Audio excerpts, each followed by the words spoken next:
지금 우리는 하나님과 언약했던 이스라엘 백성들에 대해서 우리가 함께 살피고 있는데요. 지난주에는 이방 절교에 그 언약을 했던 이스라엘 백성들의 이야기를 함께 살폈습니다.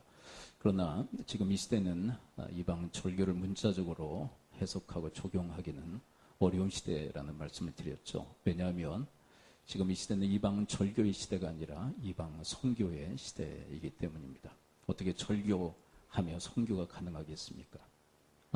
이방인들과 우리가 관계를 형성하게 되고요. 또 그 관계 가운데서 제자화하는 그런 선교의 사명을 감당해야 하기 때문에 이방 절교는 문자적으로 해석 적용은 상당히 어렵습니다.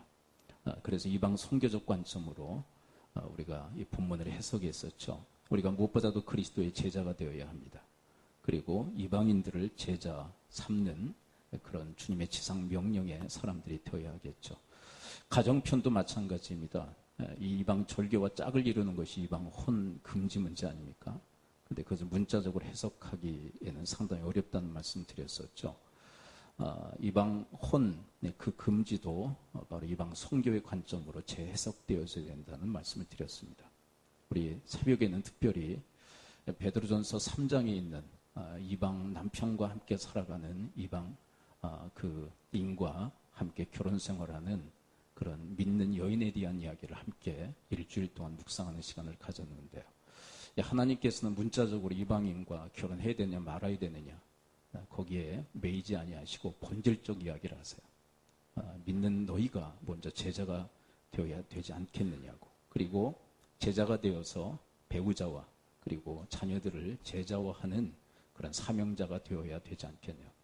근데 사실 우리가 문자에 매이면 그냥 문자적으로 그냥 끝나고 말아요. 그렇죠? 내가 믿는 사람과 결혼해야 되느냐 말아야 되느냐 거기에 고민하게 되고요. 그리고 믿는 사람과 결혼하면 그것으로 끝이에요. 왜냐하면 문자적 해석과 적용을 했기 때문에 이제 다 됐다는 거죠. 근데 뭐가 다 돼요? 믿는 사람과 결혼하면 다 끝난 겁니까? 선교와 제자와의 관점에서 우리가 본질적으로 들어가야죠. 내가 제자가 되고 또 배우자를 제자가 되도록 돕고 그리고 자녀들을 제자가 되도록 돕는 그런 사역을 감당하는 것. 그것이 하나님께서 지금 이 시대에 우리에게 원하시는 선교적 명령인 줄 믿습니다. 그런데 이것을 간과하는 경우가 상당히 많아요. 그래서 믿는 가정들도 이 제자와의 과정이 좀처럼 이루어지지 않는. 왜 그럴까요? 표피적인 문자에만 매이고 본질적 하나님의 선교 명령에 대해서 간과하기 때문에 그런 일들이 일어나는 것입니다. 그리고 믿지 않는 배우자와 결혼한 사람은 죄책감에 의해서 결혼하고 그리고 그렇게 결혼한 다음에 그것으로 또 끝나요. 더 이상 진전도 발전도 없는 그런 삶. 근데 하나님께서 본질적으로 원하시는 것, 그것은 제자, 바로 그 제자가 되고 제자를 삼으라는 바로 그 명령에 우리는 주안점을 두어야 할 줄을 믿습니다. 네. 자, 그렇다면 오늘 두 번째 우리가 살펴야 될 언약, 공동체의 두 번째 언약은 무엇이었을까요? 네, 28절에서 암시하고 있고요. 29절에서 구체적 내용이 드러나고 있는데요. 29절을 함께 읽어볼까요? 네, 느헤미야 10장 29절. 29절에서 28절에서는 절교, 30절까지 절교의 언약이었다면 29절은 이제 또 다른 언약의 내용이 기록되어 있는데요. 29절을 함께 읽어볼까요? 시작. 다 그들의 형제 귀족들을 따라 저주로 맹세하기를 우리가 하나님의 종 모세를 통하여 주신 하나님의 율법을 따라 우리 주 여호와의 모든 계명과 규례와 율례를 지켜야 하여. 네. 핵심은 뭐예요? 율법을 따라. 네, 율법을 따라. 그리고 계명, 규례, 율례 이것은 구체적 어떤 내용들을 의미하죠. 율법은 아주 커다란 테두리를 의미한다면 계명, 규례, 율례는 아주 세부적인 내용들을 의미합니다. 결국은 율법을 준행하기로, 율법을 지키기로 그들은 언약하고 있는 것입니다. 그렇다면 이 율법이 도대체 무엇이기에 율법 준행의 그런 언약을 이들은 체결하는 것일까요? 여러분, 율법이라는 것은 하나님 백성들이 하나님 백성답게 살 수 있는 그런 길과 방법에 대한 이야기를 기록한 하나님의 법입니다. 쉽게 이야기한다면 하나님 백성답게 살 수 있는 그런 방법, 그것이 바로 율법이라고 말할 수 있어요. 자, 율법은 언제 주어지죠? 자, 절기상 6월절에는 무슨 일이 일어나죠? 구원의 역사. 한번 따랐습니다. 6월절에는 구원이 있었다. 그 다음에 50일 이후 오순절에 무슨 일이 일어나죠? 네. 네, 지금 구약 시대에 이야기하고 있는데 신약으로 뛰어넘어가 버렸어요. 네. 너무 널뛰기를 하셨어요. 네. 6월절에 이스라엘의 백성의 구원의 역사가 있었고요. 오순절에 근데 율법을 받았잖아요. 근데 왜 율법을 주셨을까요? 자, 이스라엘을 애굽 땅에서 구원하신 게 6월절이에요. 근데 구원했는데 하나님 백성이 됐는데 하나님 백성답게 어떻게 살아야 되는지를 이 사람들은 몰라요. 하나님 백성답게 사는 게 전혀 뭔지를 몰라요. 그래서 무엇을 통해서 가르치시는 거예요? 율법을 통해서 하나님 백성다운 삶, 하나님 자녀다운 삶이 무엇인지를 가르치는 거예요. 그래서 순서적으로 보면 구원이 먼저입니까? 율법이 먼저입니까? 구원이 먼저죠. 그 다음에 무엇이 주어져요? 율법이 주어져요. 이 순서를 통해서, 이 관계를 통해서 알 수 있는 것은 뭐냐면 율법은 구원의 조건이 아니었다라는 것이에요. 구원은 무엇으로 얻어졌어요? 율법을 행함으로? 아니에요. 전적인 하나님의 은혜로. 어떤 사람들은 이 구약 시대에 대해서 율법을 행함으로 구원받던 시대다라고 해석하는데 잘못된 해석입니다. 구약에도 은혜로, 전적인 은혜로 구원받는 시대였어요. 그리고 율법은 뭐예요? 구원의 결과. 한번 따라했습니다. 율법은 구원의 조건이 아니라 구원의 결과이다. 그렇죠. 구원받은 자는 어떻게 살아야 돼요? 율법을 따라 살아야 된다. 율법을 따라. 네. 자, 여러분 율법을 통해서 하나님의 백성다운 삶이 무엇인지를 배우고 또 그대로 행하는 하나님 백성다운 그리고 구원받은 자로서 합당히 살아가는 여러분과 제가 될 수 있게 되기를 축원을 드립니다. 그러니까 율법은 행해야 돼요? 행하지 않아도 돼요? 행해야 돼요. 또 다른 이유가 있어요. 행하지 않으면, 자, 오늘 본문 29절에 보면 행하지 않으면 이것이 따르기 때문에 그래요. 그래서 반드시 행해야만 됩니다. 29절 함께 읽어볼까요? 시작. 다 그들의 형제 귀족들을 따라 저주로 맹세하기를. 자, 이 언약을 하는데 뭘로 언약하고 있어요? 네, 저주로. 그러니까 하나님의 율법을 지키지 않으면 뭐 받겠다? 저주 받겠다. 이것을 맹세하며 언약하고 있는 거예요. 여러분 이것 때문에도 우리는 율법을 지켜야만 돼요. 율법은 이중구조로 되어 있어요. 지키면, 자, 율법을 지키면 뭐가 있어요? 네, 복이에요, 저주예요? 율법을 지키면 뭐가 있어요? 복이 있어요. 믿으세요? 네, 그게 성경의 역사예요. 성경적 복. 그 다음에 지키지 않으면 뭐가 있죠? 저주가 있어요. 이것을 그들이 액면 그대로 믿고 있는 거예요. 여러분, 여러분들과 저에게도 이 순수한 믿음이 있을 수 있게 되기를 축복합니다. 이 시대의 한국교회 그리고 한국 성도들이 이 두려움, 이 건전한 두려움이 없는 이 건전한 두려움이 상실된 시대를 살아가고 있어요. 그래서 율법을 하나님의 말씀을 지키지 않아도 상관없이 그렇게 살아가는 그런 망나니 같은 성도들이 너무나도 넘쳐나는 그런 시대를 살아가고 있어요. 두려움이 없기 때문에 그래요. 지키지 않으면 저주가 재앙이 임한다는 그 사실을 우리는 망각하고 살아가는 시대를 살아가고 있어요. 그러나 여러분 이스라엘 백성들은 분명히 알았어요. 지키지 않으면 저주가 임한다는 거. 이건 어떻게 알았을까요? 역사적 경험을 통해서 이들은 안 거예요. 여러분 이스라엘 그 역사를 우린 잘 알고 있죠. 네, 포로 시대의 전. 네, 나라가 망하고 포로로 끌려가기 전에 이스라엘의 그 현황은 어땠죠? 이루 말할 수 없는 불순종의 역사에서 말씀을 지키지 않고 아주 지겹도록 말씀을 지키지 않아요. 하나님이 인내하시고 그들을 기다리심에도 불구하고 그들은 지겹도록 말씀을 지키지 않아요. 그래서 뭐 받죠? 복을 받습니까? 저주를 받습니까? 저주를 받아요. 말씀이 약속하신 것처럼. 여러분 하나님은 언약하신 하나님이신데 반드시 지키시는 분이에요. 여러분 지키는 자에게 복을 주시겠다. 이거 반드시 지키시는 분인 줄을 믿습니다. 그리고 지키지 않는 자에게 저주하시겠다는 이 말씀도 반드시 지키시는 분이에요. 그래서 나라가 망하고 포로로 끌려가요. 이런 시대적 이 격변을 이들이 경험하면서 무엇을 깨달았을까요? 지키지 않으면 뭐가 임한다? 저주가 임한다는 것을 그들이 강렬하게 피부적으로 깨달은 이유로 어떻게 됐을까요? 네, 이들은 철저히 주의 율법을 지키기로 지금 이들이 작정하고 주님 앞에 언약을 맺고 있는 거예요. 그래서 이거 지키지 않으면 저주를 받겠다고.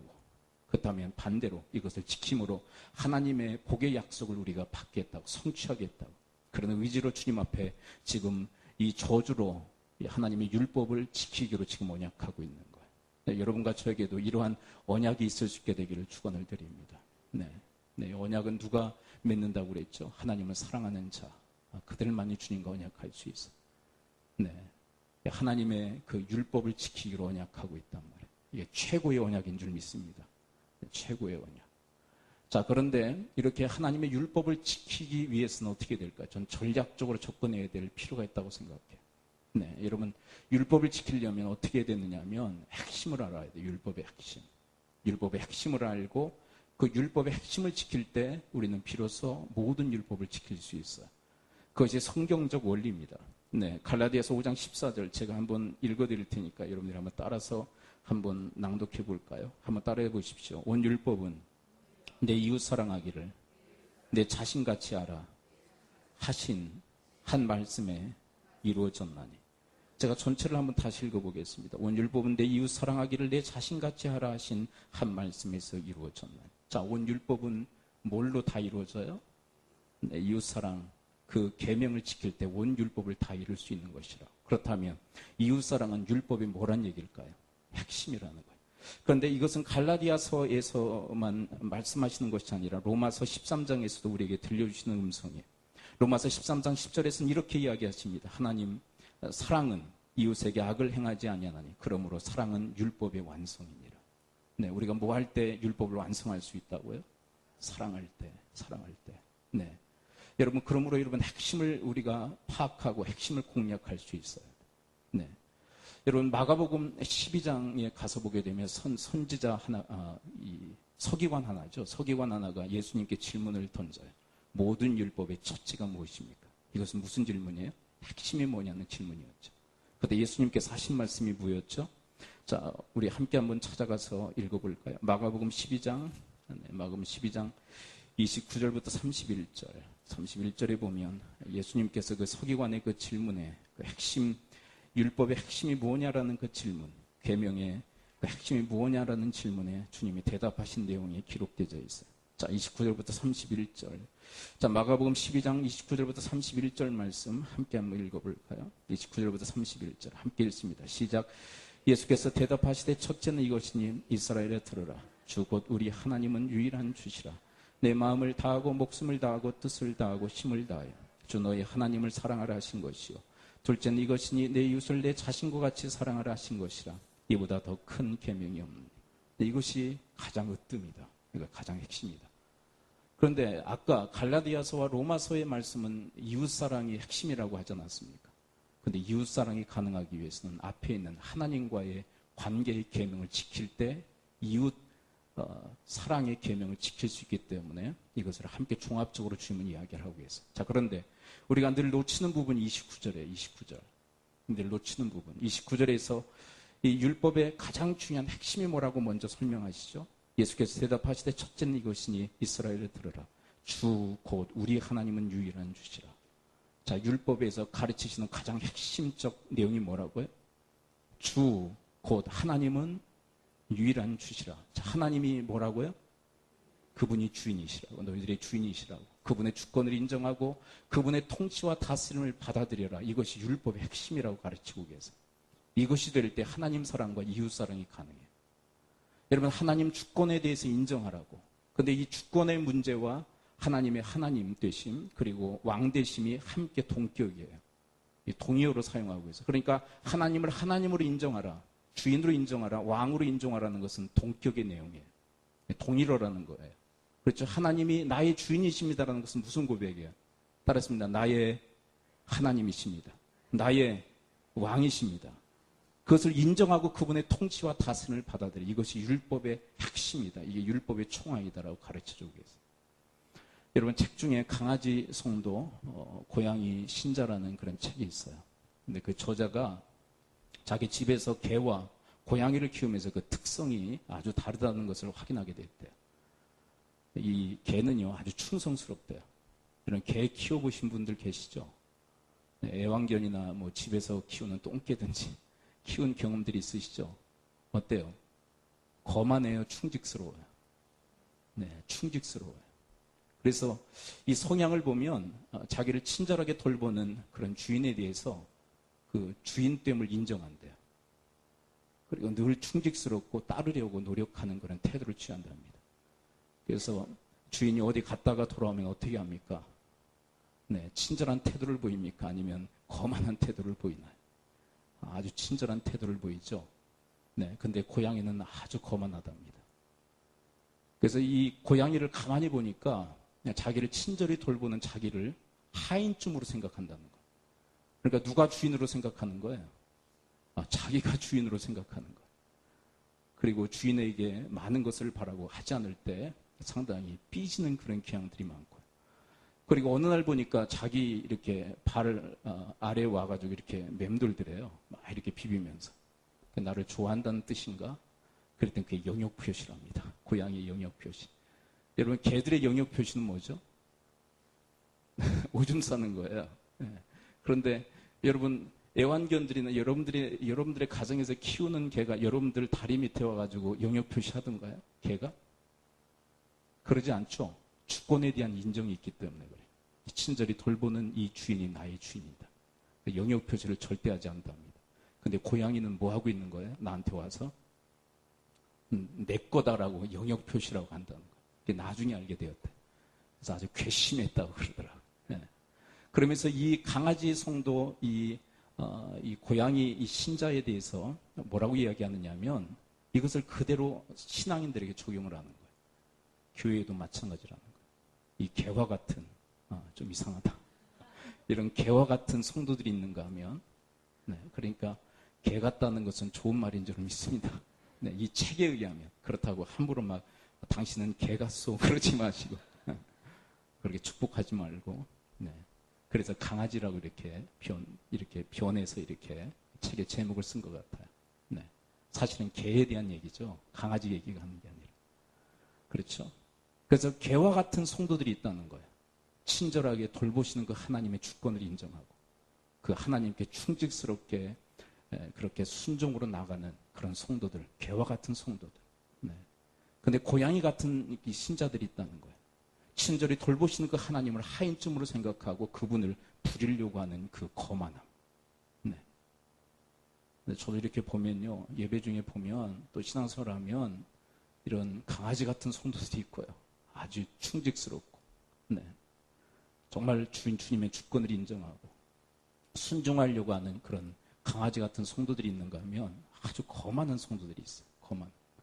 근데 거기에서 상당히 좀 구분을 하고 있어요. 성도와 신자를 구분하고 있어요. 네.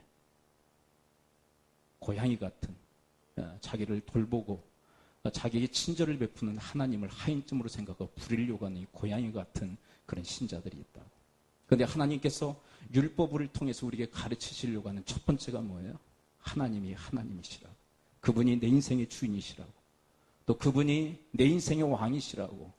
그 왕권과 주권과 하나님 되심을 인정하고 그분에게 순종하며 그래서 그분의 통치와 다스림을 받아들여요. 이것이 가장 율법의 핵심인 줄을 믿습니다. 네. 여러분들이 바로 그런 사람들이 되시기를 축원을 드립니다. 예. 그래서 거만한 고양이 같은 성도들 없었으면 좋겠어요. 네. 네. 그래서 개와 같이, 상당히 좀 이상해.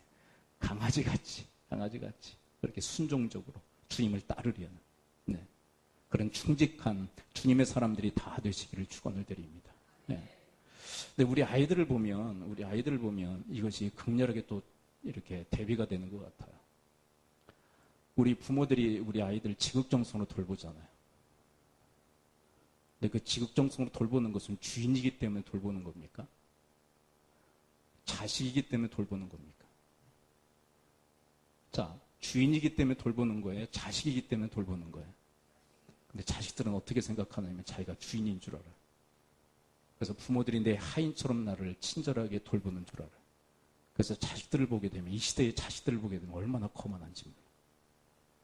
근데 그거는 누구의 잘못인가? 그건 전 자식들의 잘못이라고 생각해요. 자식들의 잘못. 잘못 해석하고 착각하고 있는 거예요. 그래서 우리 아이들을 보게 되면 자기가 주인이잖아요.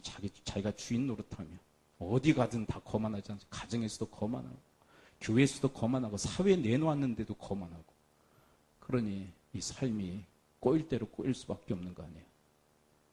그러나 여러분, 우리 교회에 속한 여러분들의 자녀들 또 우리 자식들이 부모의 그 애절한 그 섬김과 그 돌봄을 받을 때 내가 주인이기 때문에 그러는 것이 아니라 하나님께서 허락하신 선물이기에 지극정성으로 돌본다는 사실을 기억하고 하나님의 주권, 하나님의 그 은혜를 기억하며 하나님 되심을 인정하며 그분의 통치와 다스림을 받아들이는 그런 주님의 자녀들이 되실 수 있게 되길 축원을 드립니다.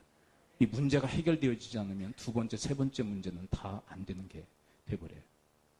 이 시대의 문제, 우리 한국 교회, 우리 한국 성도들의 문제가 바로 여기에 있어요. 하나님의 주권을 좀처럼 인정하지 않는다는 거. 저는 왜 그럴까, 왜 이렇게 되었을까? 저는 이 교회와 또 사회에 어떤 환경적 문제가 있다고 봐요. 교회가 철저히 교인 중심으로 가요. 교인 중심. 교인들이 싫어하면 안 해요. 설교도 마찬가지. 설교도 교인들이 싫어하면 다 빼버려요. 이게 누구 중심이냐? 하나님 중심이 아니에요. 교인들 중심이지. 인상이 조금 찌푸려지고 태도가 좀 싫어하는 그런 반응을 보이면 다 빼버립니다. 말씀이고 뭐고. 그래서 성도들이 듣기 편한 그런 메시지만 전하고. 그리고 프로그램도 보게 되면 성도들이 좋아하는 것들만 자꾸 만들어내요. 그래서 이 시대의 성도들은 재미를 따라 유랑하는 성도들이 너무나도 많아요. 재미를 따라.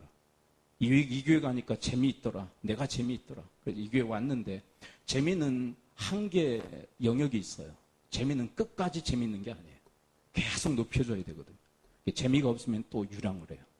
재미있는 교회 어디 있나? 나를 위해주는 교회 어디 있나? 이런 교인들을 잡아놓기 위해서 철저히 교인 중심으로 그렇게 가다 보니까 교인들이 자기가 주인인 양 그렇게 착각하는 그런 일들이 너무나도 비일비재하게 일어나고 있는 게 아닐까. 여러분, 우리 하늘시민교회는 철저히 하나님 중심의 교회가 될 수 있게 되기를 축원을 드립니다. 그럼 우리는, 여러분 성경적 원리를 아는 사람들은 그 질문하지 않아요. 여러분, 철저히 하나님을 위할 때 우린 철저히 이웃을 위하게 돼 있어요. 근데 하나님이 빠져버리면 이웃을 위하는 그것은 독약이 돼요. 여러분, 하나님을 위하심으로 하나님을 위하듯 이웃을 위할 때 그것은 우리에게 양약이 될 줄을 믿습니다. 근데 하나님이 제해버리고 다이렉트로 이웃을 위하면 이웃에게 해악을 끼치게 돼 있어요. 자녀 교육도 마찬가지. 여러분, 하나님을 통과한 그런 사랑으로 자식들을 사랑할 수 있게 되기를 축원을 드립니다. 근데 하나님이 제껴진 상태에서 자식을 사랑하면 그것은 전적으로 아이들에게 해악을 끼치는 독약이 될 수밖에 없어요. 그것이 성경적 맥락이. 사회는 어때요? 사회는 고객이 왕이다. 그래서 고객 중심의 전반적 사회 서비스 시스템이 지금 가동하고 있지 않습니까? 조금도 불편함을 감수하지 않는 이 고객들. 철저히 고객이 왕이라고. 그래서 너나 할 것 없이 이 시대를 살아나가는 현대들은 자기가 왕으로 착각하고 그렇게 살아요. 그래서 교회에 와서도 교회에서 왕 노릇하려고 하는 크리스찬들이 너무나도 많다는 거예요. 그래서 교회는 내가 필요하고 내가 원하는 것들을 채워주는 기관쯤으로 생각해요. 사회기관과 똑같이 생각하는 거예요. 교회도 내 필요와 내 쓸 것을 내가 원하는 것들을 채워주는 기관쯤으로 생각해요. 채워주지 않으면 끊임없는 원망과 불평을 내어놓고요. 그리고 그런 교회는 가차없이 떠나는 그런 교회의 목록이 되어버리는 그런 시대. 그러나 여러분, 우리의 최고의 고객은 하나님 한 분밖에 계시지 않는 줄 믿습니다. 내가 왕입니까? 내가 주인입니까? 세상에 그런 취급을, 그런 왕의 취급을 받는다 할지라도 여러분, 주님 앞에 날마다 여러분들은 나 자신을 종으로 낮추는, 그리고 하나님의 주권을 인정하고 그분의 통치와 다스림을 받아들이는 오직 주님의 사람들이 되시기를 축원을 드립니다. 이것이 안 되면 어려워요. 이게 안 되면. 이 주권의 문제가 해결되지 않으면 우리 한국교회는 희망이 없어요, 사실은. 여러분, 주님 앞에 하나님의 주권을 인정하고 그분의 충직한 종이 되실 수 있게 되기를 축원을 드립니다. 이런 사람을 통해서 주님은 일하실 수가 있어요. 내가 주인이야, 내가 왕이야, 내가 하나님이야. 내가 원하는 거 왜 안 해줘? 그 거만함. 힘들어요. 목사도 힘들어요. 근데 더 힘든 분이 계세요. 하나님도 힘드세요. 하나님도 어찌할 수가 없는 거예요. 그 사람을 통해서. 여러분, 저는 어느 날 동영상 한 편을 보았어요. 거의 200kg 육박하는 한 남성의 그런 동영상인데 옴짝달싹을 못해요. 침대에 누워서 전혀 움직이질 못해요. 그 200kg 육박하는 모습을 여러분들은 상상이 되십니까? 한국교회 모습이 그렇지 않나. 비만에 걸린 한국교회. 수많은 성도들을 자랑하지만 그 성도들의 그 면모를 보게 되면 자기가 인생의 주인이에요. 자기가 하나님이고 자기가 왕이에요. 근데 그런 사람들을 아무리 끌어모아도 그것은 교회가 비만에 걸린 것뿐이지 진정한 성숙의 모습은 아니라는 말이에요.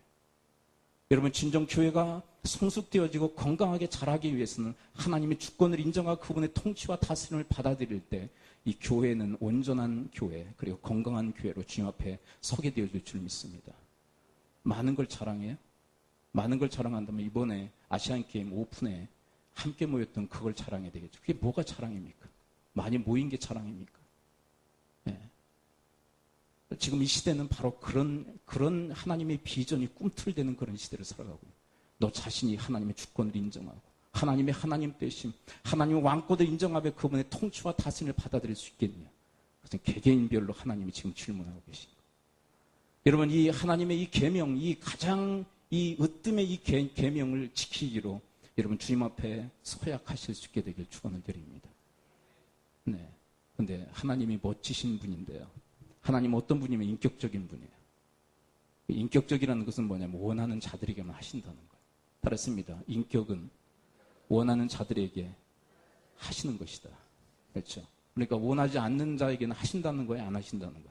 절대 안 하죠. 근데 이것은 어떻게 보면 못하세요. 하나님도. 왜? 우리에게 자유의지를 주셨기 때문에. 나는 싫은데요? 난 내가 왕 노릇해야 되는데, 내가 하나님인데, 내가 주인 노릇해야 되겠는데 왜 이것을 내려놓으라고 그러세요? 나는 안 씁니다. 그러면 하나님은 그 사람에게 절대로 역사하실 수가 없어요. 여러분, 구원의 문제도 마찬가지잖아요. 내가 예수를 너희들에게 구원의 선물로 주었다. 나 싫은데요? 그러면 절대로 그에게 구원이 임하지 못하는 거예요. 받아들이는 거예요. 인정하고 하나님의 은혜에 감사합니다. 그리고 믿음으로 받아들일 때 그에게 역사하시는 거죠. 여러분, 하나님의 통치와 다스림도 하나님의 주권을 인정하는 자에게만 임하시는 하나님의 은총인 줄을 믿습니다. 은혜라고 그래서 아무나에게 무작위로 임하는 게 아니에요. 받아들이는 자. 아멘이십니까? 그러면 여러분, 이 시대에 바로 그런 사람을 찾으세요. 오직 하나님만을 주로 섬기는 바로 그 사람을 찾고 계세요. 그 다음에 두 번째 30절에서 우리에게 허락하시는, 사실은 첫째와 함께 맥락을 같이 하지만 좀 구분해서 30절에서는 또 율법의 핵심을 뭐라고 이야기하시죠? 30절 함께 읽어볼까요? 시작. 내 마음을 다하고 목숨을 다하고 뜻을 다하고 힘을 다하여 주 너희 하나님을 사랑하라 하신 것이요. 네, 전인격적 주를 향한 사랑. 근데 이게 가능하기 위해서는 29절이 되어야 돼요. 29절이 될 때 30절이 가능한 거예요. 왜냐하면 여러분, 하나님 중심이 뭐죠? 내 중심센터에 하나님 모시는 거예요. 근데 하나님의 주권을 인정할 때 그게 가능하거든. 내가 주인이면 누구 중심이 될까요? 내가 중심이 될 수, 자기 중심이 될 수. 이거니까 첫째부터 어그러지기 시작하는 거예요. 그러면 여러분, 하나님의 주권을 인정하여 그분을 내 중심 센터에 모시고 그분의 통치와 다스림을 받아들이는 하나님 중심의 인생을 살아갈 수 있게 되기를 축원을 드립니다. 네, 우리 중심 센터에 하나님 모시라, 그 얘기죠. 목숨을 다한다는 것은 하나님께서 아들의 목숨을 걸고 우리를 사랑하신 것처럼 나도 목숨 걸고 주를 사랑하겠다는 결단이며 의지이며 주를 향한 파기하기죠. 나도 내 목숨 걸고 주를 사랑하겠습니다.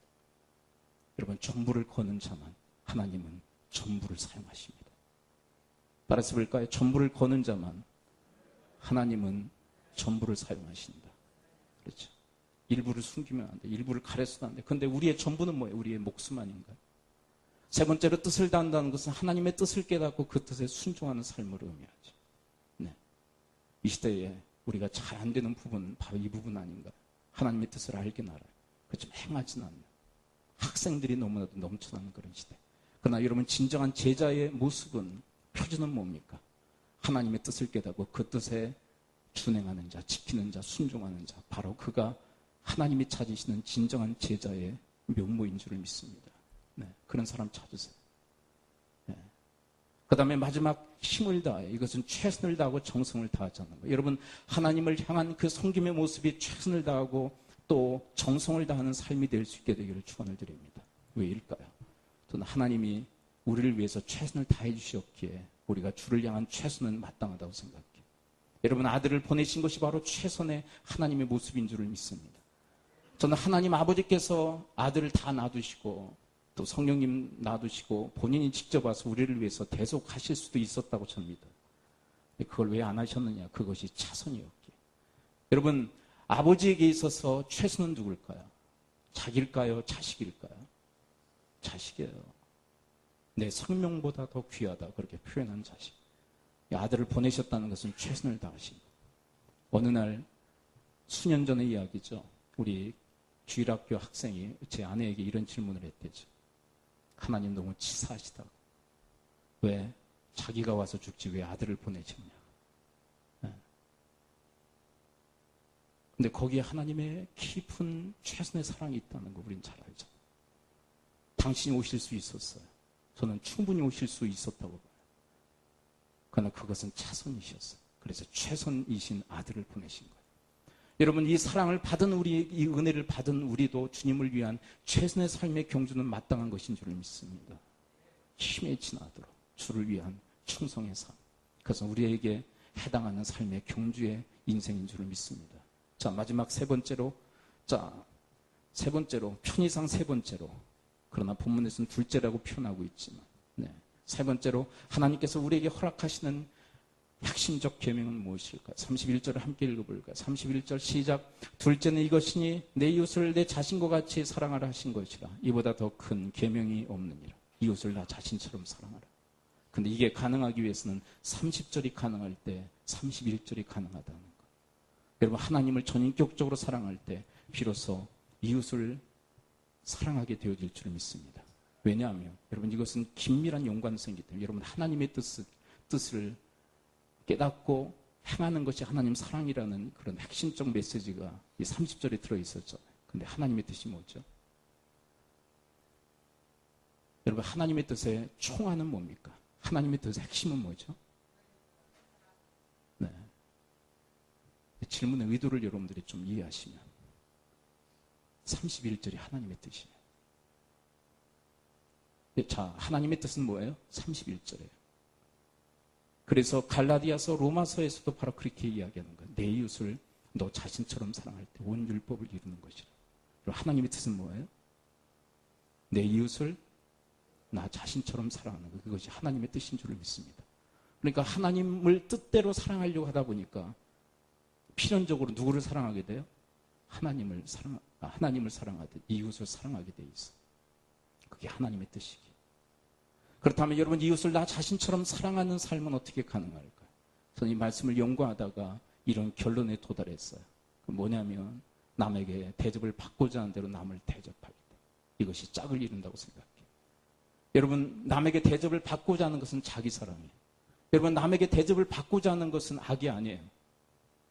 이것은 잘못된 게 아니에요. 여러분, 남에게 대접을 받고자 하는 것은 악이 아닙니다.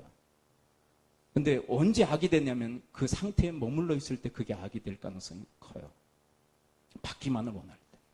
여러분, 남에게 대접을 받고자 한다는 것은 자기 존중이며 자기 사랑의 모습이에요. 근데 이것조차도 없다 그러면 그 인생은 아무런 의미가 없는 거예요, 사실은. 남에게 대접을 받고자 하는 이 강한 열망이 자기를 위하는 그런 마음이 자기 사랑의 어떤 실체예요.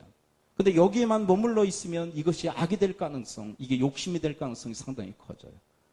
그래서 늘 받기만을 원하는 사람의 인생의 면모를 뜯어보면 그 인생은 늘 원망과 불평이 끊이지 않아요. 왜요? 받기로는 하지만 채워지지 않거든요. 끊임없이 갈망하지만 채워지지 않는 인생. 그래서 늘 원망과 불평의 인생을 살아가요. 결국 누구를 사랑하지 못하게 돼요? 네, 이웃 사랑도 물론이지만 누구를 지금 사랑하지 못해요. 자기에게 엄청난 해악을 끼치고 있잖아요. 자기를 사랑하지 못해. 그런데 여러분, 남에게 대접을 받고자 하는 대로 남에게 대접하는 인생은 어떨까요? 이게 정확히 이웃을 나 자신처럼 사랑하는 모습이라는 거 아세요? 내가 대접을 받고자 하는 대로 이웃에게 베푸는 인생을 살아간다면 이 인생 속에 원망과 불평이 있을까요? 여러분, 최근에 조화문 씨에 대한 이야기가 가끔 매스컴에 나오는데 그분이 지금 목사님이 되셨잖아요. 그 목사님이 무슨 얘기를 했냐면 원망과 불평의 마음에는 늘 지옥이 임하지만 미안한 마음에는 늘 천국이 임합니다.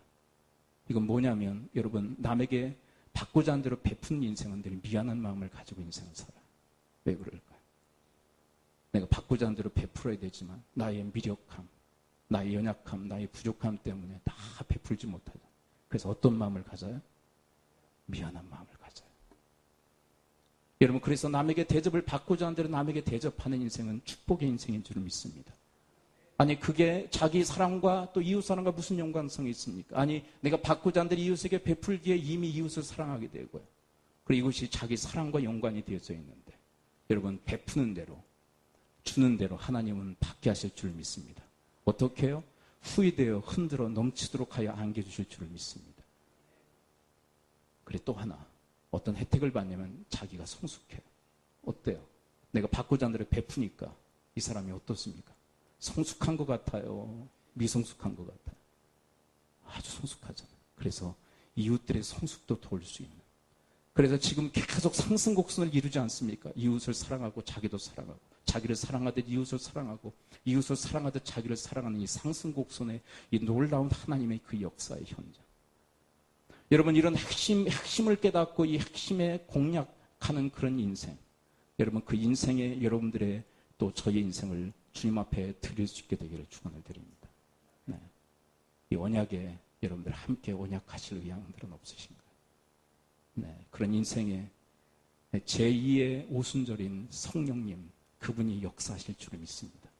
예. 말씀, 율법에 대해서는 아무런 결단도 의지도 없으면서 성령님이 역사해 주세요. 도대체 어디에다 역사해달라는 거냐? 성령님이 의문부를 찍으시지 않으시겠어요? 자, 제1 펜타코스트 오순절에 무엇을 주셨어요? 제1 오순절에 말씀을, 율법을. 제2 이 펜타코스트 오순절에는 누구를 허락하셨어요? 성령님. 근데 말씀에 대한 아무런 결단과 의지, 그런 확약도 없는 사람에게 무슨 성령님이 역사하실 의미가 있단 말입니까? 성령의 충만을 왜 허락해달라는 거냐? 아, 그냥 주세요, 그냥. 아니, 왜 허락해달라는 거냐? 왜 성령의 임재와 성령의 강력한 능력과 성령의 지혜와 성령의 충만을 왜 구하는 거냐? 아, 그냥 달라니까요? 그냥 주시겠어요? 하나님, 제가 말씀을 묵상하다 보니 하나님의 말씀은 이것이더군요. 하나님의 주권을 인정하고 그분의 통치와 다스림을 받아들이라는 것이더군요. 그리고 전인격을 동원하여 하나님을 사랑하고 이웃을 나 자신처럼 사랑하라는 말씀을 제가 깨닫게 되었습니다. 근데 그 말씀을 행하다 보니 저의 연약과 저의 부족과 저의 미력함 때문에 제대로 지켜내지 못합니다. 그러므로 성령님 저를 도와주세요. 여러분, 이 사람에게 성령의 강력한 역사와 임재의 그 동행이 날마다 함께 하실 줄을 믿습니다. 그래서 이 두 가지가 짝을 이루게 되는 거예요. 여러분들 인생에 이와 같은 귀한 은총의 세월이 되시기를 축원을 드립니다. 네. 좀 덥지 않나요? 날씨가 좀 애매모호해서 그래요. 네. 오늘 우리 24일인가요? 우리 24일 날 우리 출국하시는 우리 박경순 교사님 잠깐 오셨는데, 우리 잠깐 나오시 인사 좀 해주실래요? 예. 예. 이리 오십시오. 네.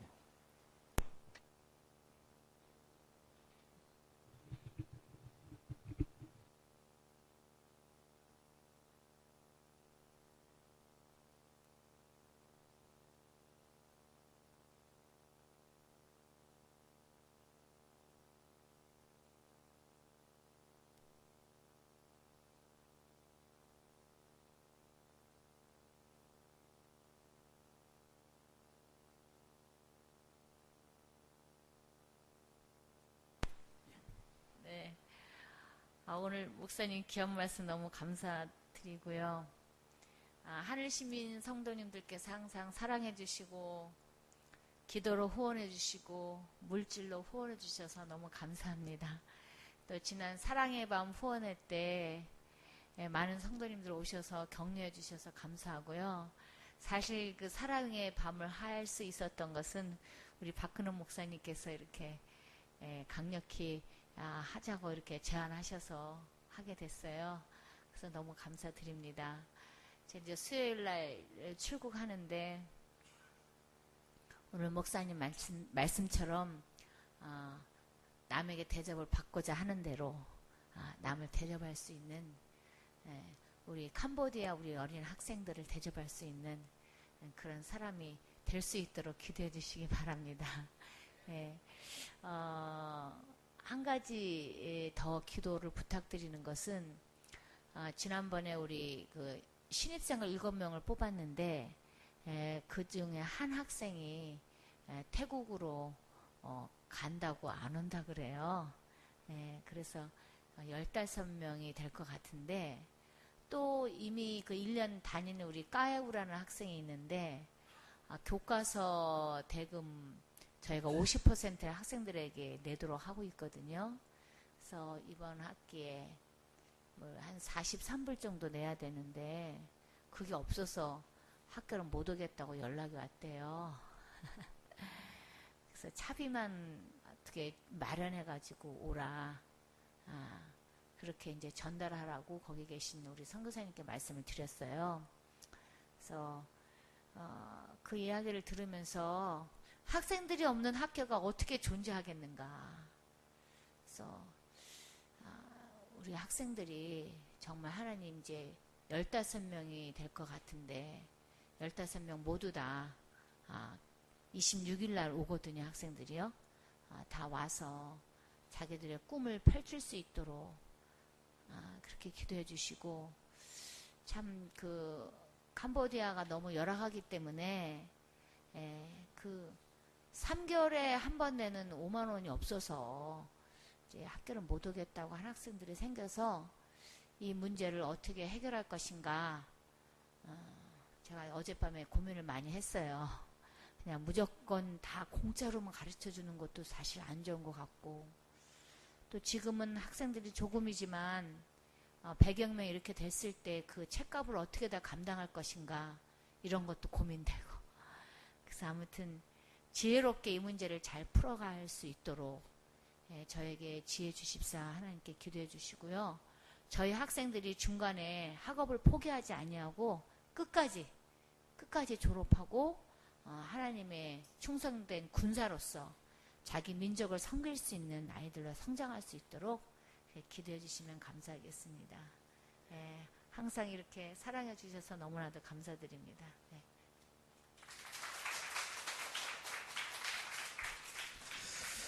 네, 이 시간은 우리 말씀 붙들고 또 우리 선교사님과 또 선교 현장인 우리 캄보디아 또 우리 좋은남 국제학교를 위해서 이 시간은 우리 합심해서 기도하는 시간을 갖도록 하겠습니다.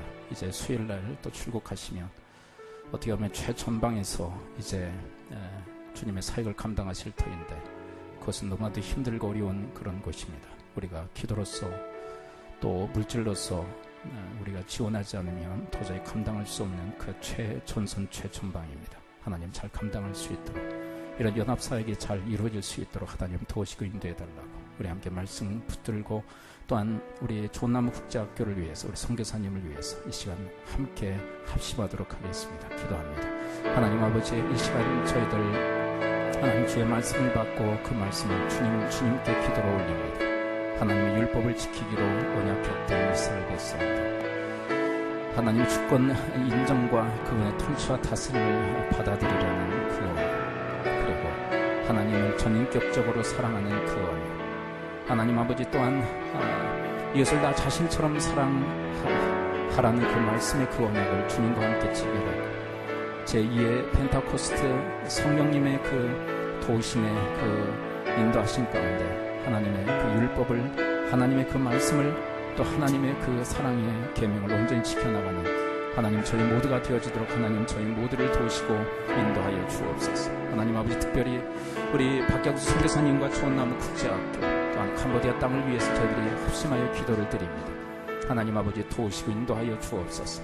하나님 그 땅에 하나님의 예수의 빛을 생명의 빛을 비추시기 위하여 하나님과 선교사님과 또 학교를 이렇게 세우셨는데 하나님 아버지 중단 없이 나갈 수 있도록 하나님 아버지 지장 없이 장애 없이 나갈 수 있도록 하나님의 크신 은총을 덧입혀 주시는 그런 시간들 하나님 되어지게 하여 주옵소서. 하나님 힘이 되어지게 하여 주옵시고 하나님의 능력이 되어 주시어서 하나님 잘 감당케 하시고 여러 가지 어렵고 힘든 그 난해한 일들을 주님이 주시는 그 지혜와 능력 가운데 잘 풀어내실 수 있도록 하나님 주의 도우심의 손길을 허락하여 주옵소서. 하나님의 사랑이 영원히 함께하리. 십자가의 길을 건딘 자에게 순교자의 삶을 살린 이에게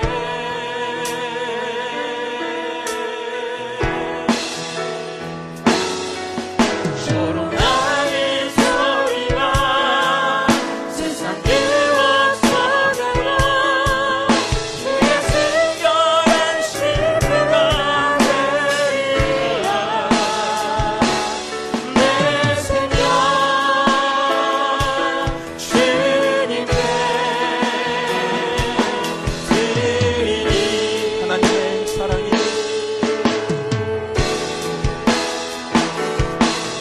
하나님의 사랑이 영원히 함께하리. 십자가의 길을 건딘 자에게 순교자의 삶을 사는 이에게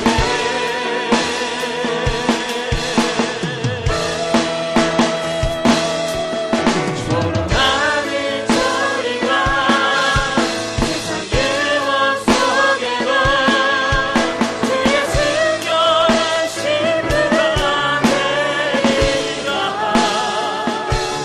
내 생명 주님께 드리리. 다시 한번 부를까요? 하나님의 사랑이 하나님의 사랑이 영원히 함께하리.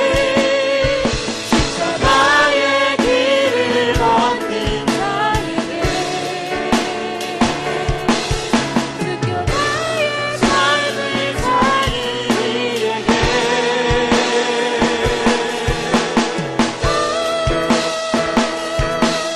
조롱하는 소리가 세상 유혹 속에도 주의 순결한 신부가 되리라. 내 생명 주님께 드리리. 내 생명 주님께 드리리.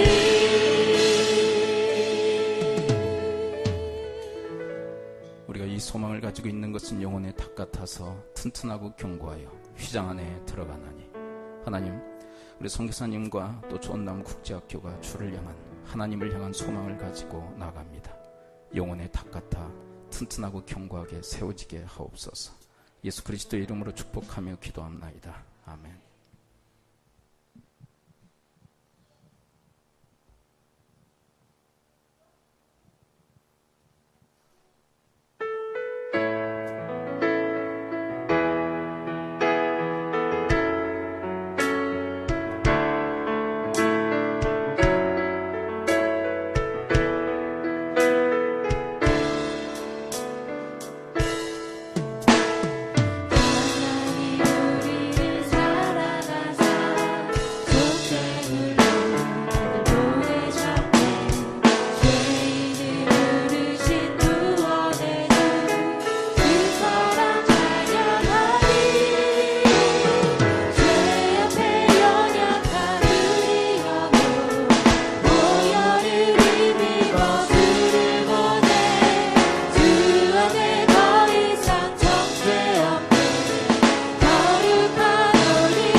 드린 예물 위해서 기도합니다. 하나님 아버지, 주님의 은혜, 주님의 사랑 너무나도 고맙고 감사해요.